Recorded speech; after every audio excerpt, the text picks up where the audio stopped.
Hey guys, I'm Johnny. Today I'm going to teach you guys how to... Oh, hey guys, I'm Johnny. Hey guys, I'm Johnny. Today we are going to be refinishing a guitar neck.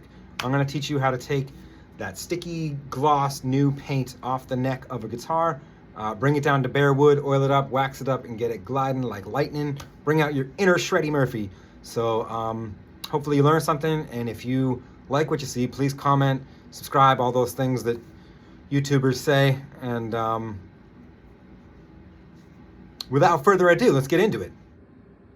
So basically what we're gonna do here today is go from this fully glossy painted neck that has the ability to get very sticky to this, a nice refinished satin velvety smooth lightning neck. I am sorry that I am corny. So today we're going to be working on this one-of-a-kind custom shop Gibson SG. Maybe not the first guitar that you'd want to start on to do this, but I've done this before, so I know what's going on. As you can see, I've already started. I already got it going. I decided to make this video after that, so let me tell you the steps. The first thing you're going to want to do is tape up that neck. A lot of people are going to want to take the strings off, but I got lazy and just taped over the strings. And what you do is just kind of line it up, line that tape up right along the binding. Okay, so you are going to need a lot of different sandpapers, a lot of different grades. Steel wool, the star of the show later on, which we'll get into, which is True Oil and gunstock wax from Birchwood Casey. Specifically this stuff, it'll last you forever. It's amazing. And then what we're going to do is we're going to take a lower grit. I like to start with an 80. I know that's kind of very coarse for a lot of people, but I think that I just like to get that paint off as fast as I can. But if you want to go a little bit slower, you can start with the 220. I think is what a lot of people do. Or right in between with the 120. And what you're going to do is this. Being careful not to put any pressure on the neck. Let the sandpaper do the work. You're just kind of going to do long, slow stroking, just like that. And when you get into problem areas, sometimes the paint is thicker than others in some places. You can focus on it, but you don't want to go too hard in one area, because what will happen is you'll eventually, if you're using too coarse of a grit, sand down the wood. We don't want that. But I'm not doing this for looks, just so you know. It will not look like this. It's going to be, I'm going to bring this all the way down to bare wood and then refinish it with this Casey Birch gunstock True Oil and wax. And my fingers will be fucking sliding. Know what I'm saying? Cool. I'm gonna get back to sanding.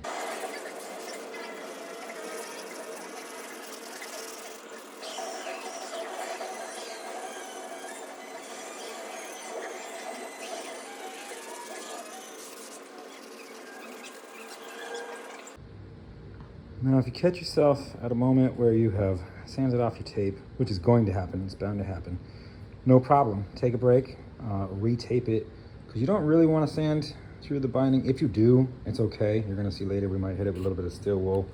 But we try to keep that intact. It's not going to affect the playing. You're not going to feel anything there. We're just worried about the paint, but let's go ahead and retape that. Possibly important to know, I use this very light yellow frog tape. It's the delicate stuff. That way we're not pulling off any of the good stuff as we're going. So this stuff's great.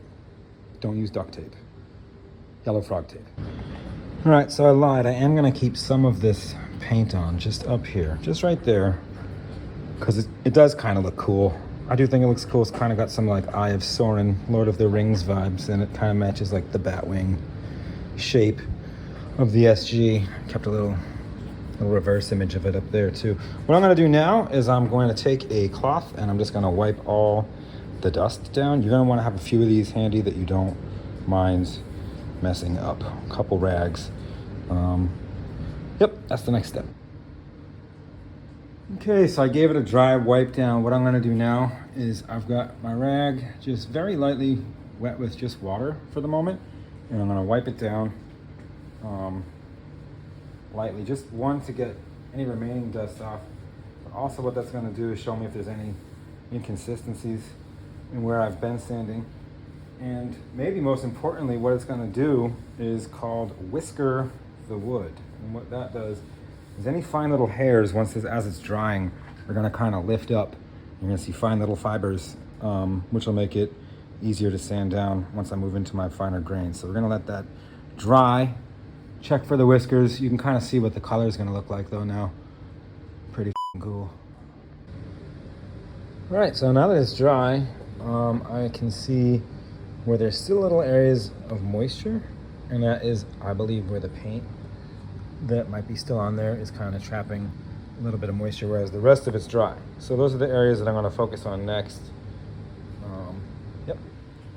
Okay, now that all those little problem spots have been handled, I'm going to move into the finer grits to really smooth this thing out. Now, as far as this goes, sky's the limit. You can kind of stop wherever you want. 220 is a great place to start. You can go up to 320, 400, 600. I usually stop around 600, but you can also hit it with 800. You can hit it with 1,000. Really just depends on how glassy you want it to be, / how much you want to feel that natural wood grain. But even if you do go to 1,000, don't worry, it's never going to feel glossy like it did with that paint. It's not going to get that sticky buildup, that paint crap. You can go as fine as you want, but I'll probably stop around 600. What you're going to do is everything I just showed you through each grade. So hit it with the 220, nice long even sanding, wipe it down, feels smooth. Hit it with the 320, same thing, wipe it down. Hit it with the 400, same thing, wipe it down, and then kind of start to feel once you're around 400 if you like that feeling or if you want to take it even higher.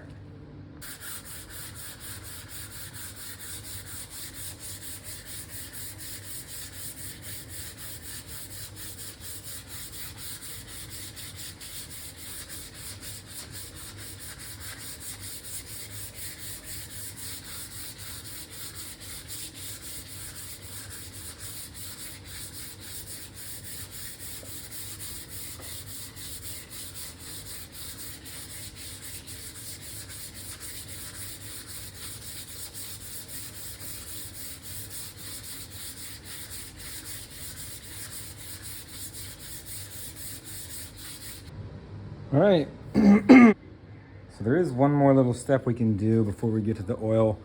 And I've taken the tape off, and you can't really notice it, like it would never affect your playing, but there's gonna be a slight change between the binding and the wood in some areas, not all of it. And so what I'm gonna do is just take the 1,000 and just super lightly, like let the sandpaper do the work. Don't press into it.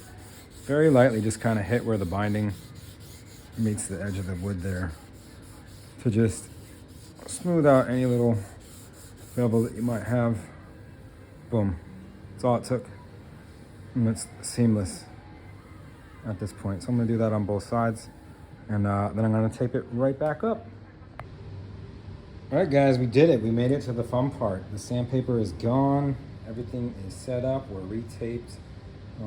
Again, we've got this birchwood Casey True Oil gunstock finish. First choice of professionals. Yeah, people put this on guns, and it's just really amazing stuff. I swear by it. Open it up. I guess it's very childproof. Like extremely childproof.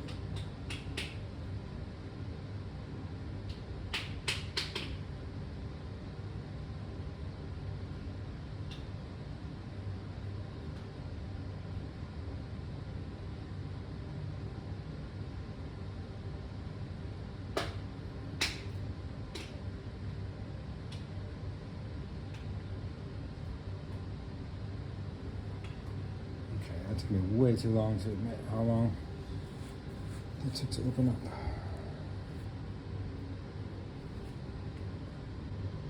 Okay, that was difficult. I struggled, probably because this stuff kind of locked from the last time I did it, locked the cap on. Anyway, we're gonna take a clean rag and we're just gonna put a very small amount, like the tiniest amount, just kind of dab it. That'll do. And this is the most exciting part. I don't know how to explain that. I think the fellas will understand. We just kind of rub it on right there. But it's like one of those things, guys, I know you know what I'm talking about, which is when you sand a piece of wood and put oil on it. It's just one of life's really satisfying, like really satisfying things. Look at it, it's gonna bring the grain out. We're just rubbing it in. We're just using a very, very thin layer. This stuff's gonna take between 2 and 24 hours to dry, depending on how much you put on. But since we're gonna do a few coats, you just wanna start very light. Let the wood drink that up. And also, I'm only gonna put like 1 to 2 layers on the paint part, because the paint's not gonna suck this oil up the way the wood will, but it will evaporate and have a little bit of a shine there, so that we get rid of those ugly scratch marks from the sanding.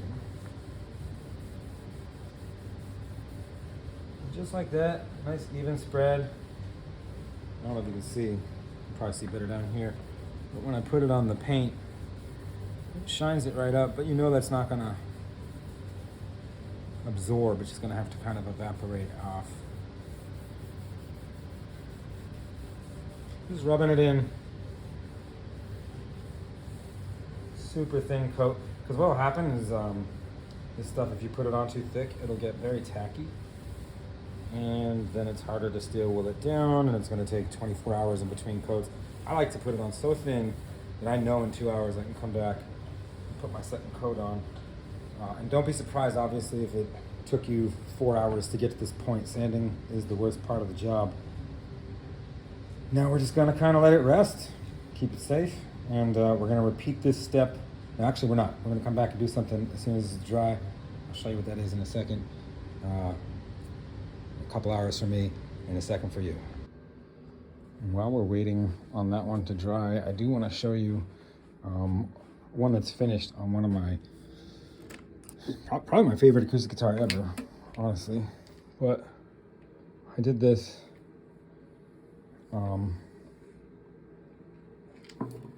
It's just so playable. I play this guitar probably more than any guitar. But this is what it's going to look like when it's finished. Right, Ellie? Right, Dad. So, yeah, gorgeous. Love that. Love that. And I'll probably do it to this one next. This guy right there. I'm gonna probably do it to all my guitars before heading back out on tour. Also, I'm probably gonna play some Fortnite in between drying times because get f***ed. Okay, so the first coat is done. It is dry as a bone, and it is super important that we keep it dry as a bone for this next step. Got 4/0 steel wool, very important. 4/0 meaning 4 zeros. That's like as fine as steel wool gets. And the reason we're gonna rub this neck with the steel wool is just because even though we've sanded it down and it's very smooth, just in case there's any inconsistencies in the oil, this is gonna take care of it. So again, let the steel wool do the work. Don't need to press hard, just kind of very gently go over it. And if there are any inconsistencies, which I don't feel any right now, but if there are, they'll disappear with the steel wool.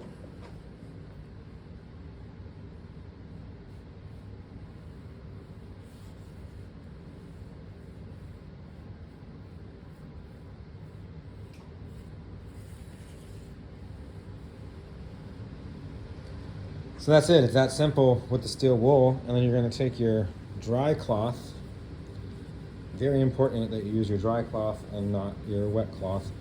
Get all those little metal shavings off. And the reason that we want to wait in between coats until it's bone dry is because there's going to be tons of little tiny metal shavings that's going to fall off this onto the neck. And if it's wet, it could stick in there, and then eventually you're going to have little rusty specks in your guitar neck. So, which is fine, I guess, if you're into that sort of thing. But if you don't want little rusty specks, then make sure the neck is bone dry before you do the steel wool. Bam, that's one coat. I'm gonna repeat this process now 3 more times. I like to do 4 coats. You can do anywhere between 3 and 5, I suppose, more if you wanted, but that would kind of, you'd be caking it on at that point, and we'd be getting back to why we sanded it down in the first place. So 4 coats seems to be like the magic the magic spot for me. So yep, I'm gonna put on my next coat right now.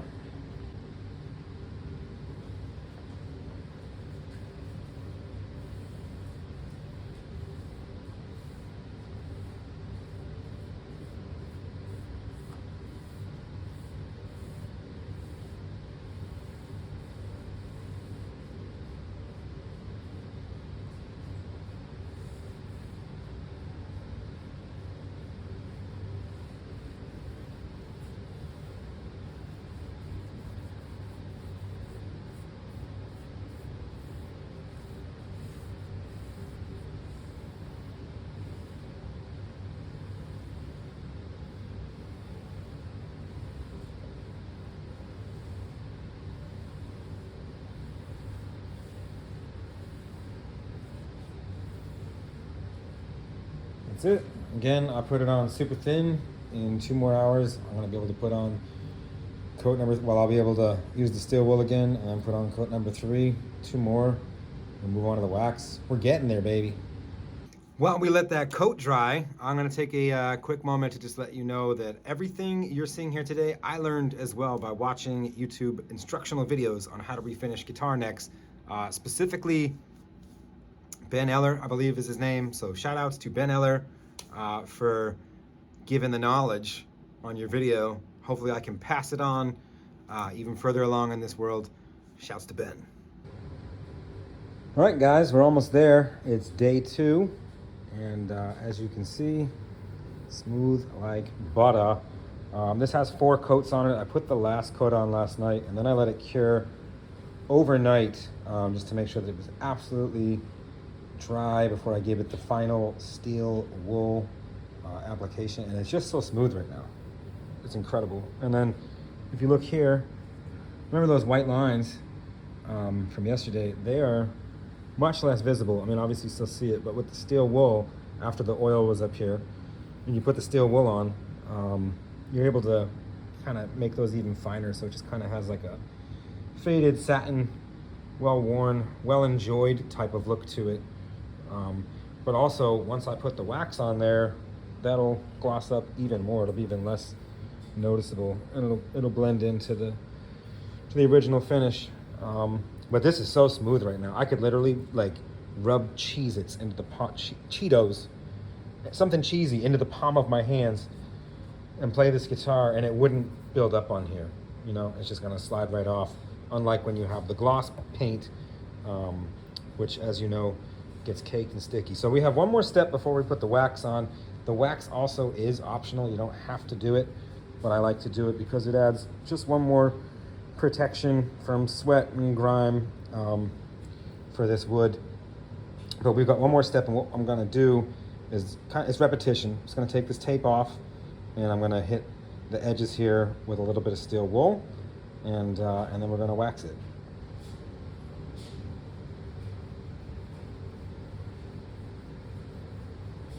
Gonna very lightly, super lightly, just kind of blending that edge so that it's nice and seamless. All right, do it on the other side. Again, the steel wool is going to do the work. You don't have to push in here very hard. Just smoothing that edge out ever so slightly. Beautiful. Wipe it down with our dry rag one more time before we do the wax. Make sure there's no visible metal flakes anywhere on this neck. That is nice. Cool. Let's get to waxing. All right, guys, we've made it to the end. Again, this is an optional step. I've got the birchwood Casey gunstock wax. I like to use it because it is going to be that final barrier, but you might notice when you put it on, and don't be afraid, we're just gonna put it on lightly, that it's not gonna slide as fast as it's sliding right now without the wax. Don't worry about that, because what's gonna happen is after like a week of playing, your palm is gonna mash all that wax into the wood, create that protective barrier, and you're gonna be right back down to fast as lightning. But it'll still be faster than, trust me, it'll be faster than when you have the gloss, but it might feel like a step backwards. It's not. Again, if you're worried about it or you just can't find this, you don't need to do it. You can just re-oil it every few months, but this is gonna protect it a little bit longer, especially if you're gigging or out on the road and you're sweating a lot or playing in the heat, humidity. I'm talking too much. So just like with the oil, you don't need a lot of this stuff. Just a dab will do you. Get yourself a nice clean rag when you haven't used yet. Just put a little bit of that stuff on there. That's plenty. That might even be too much. No, that's perfect. And we're just gonna buff it in, just like you would with the car. You don't have to tape the guitar again this time, as long as you're careful. There's no chance of this running into the fretboard or anything like that. And we're just gonna apply it. Get it on there first. And then if you've seen Karate Kid, you know what's gonna happen next. Let's just get it on there. Just like we did with the oil. Nice and coated. Very thin, light coat. Now, you guessed it, circular motions. Wax on, wax off with a dry portion. Let's buff it in. Just buff it in.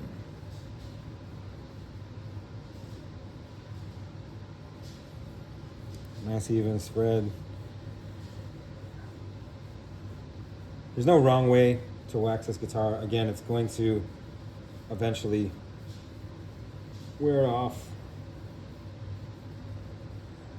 I don't know if you can see, but it's taking care of all those little lines, just like when you have a scratched car. Just giving it a satin finish.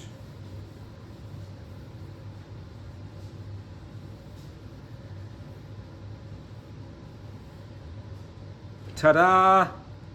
We're done. We did it. So that's it, guys. That's the finished product. Now we can see it. We can shed some light on the situation here. I think that just came out so awesome. So dope. Look at like the different grains and stuff. I guess I was lying. It really does look cool. I do prefer the look, but I promise you, it's not just about the way it looks. It also plays incredibly smooth, and I guess you're next, bud. All right, guys, that wraps it up. Thanks again for watching and tuning in. If you liked what you saw, please don't be shy. Let me know down there in the comments. And even if you didn't, I hope you learned something. And again, if you have any techniques that you have found useful, feel free to share. You know, this isn't the only way to do something like this. So yeah, otherwise, thanks again. See you soon.